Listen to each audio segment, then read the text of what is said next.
At dahil 3 days na nga itong ating mga biik mga ka-L-Friends Coral, so this time ay magbibigay tayo sa kanila ng iron at isasabay na rin natin mga ka-L-Friends Coral ang pagkakastrate sa mga lalaking biik.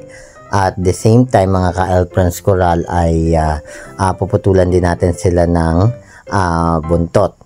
So bali doon sa unang araw mga ka-L-Friends Coral ay napansin na nga namin na medyo umaaray na nga itong ating inahin dahil nasasaktan na siguro sa kapag nagdedede ang kanyang mga biik.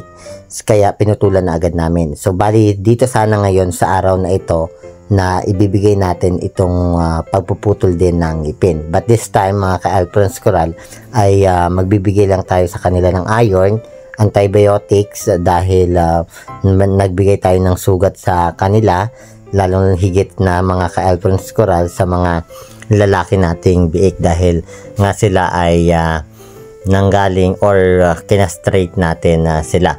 Kung may question ka nga pala mga ka-L-Friends Coral regarding sa castration sa pagbibigay ng iron, ay you can go sa aming YouTube channel, L-Friends Coral Incorporated, at doon mga ka-L-Friends Coral ay may ginawa tayong video para mas maintindihan mo at pwede mo siyang gayahin, lalong higit na mga ka-L-Friends Coral kung ikaw ay bago pa lang sa mundo ng pagbababuyan. So bali ang ating kinastrate nga dito mga ka-L-Friends Coral na mga lalaki ay 5 dahil 8 lang ito sila, yung mga babae natin ay 3, kaya mas marami yung ating mga kinastrate dito mga ka-L-Friends Coral.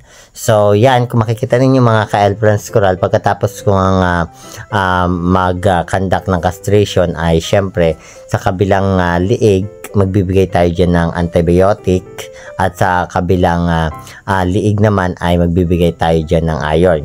So bali 1 ml na iron ang ating ibibigay at 0.25 ml lang na antibiotics, amoxicillin yung aming binibigay dito sa aming mga biik na bagong castrate. And that's it mga ka-L-Friends Coral.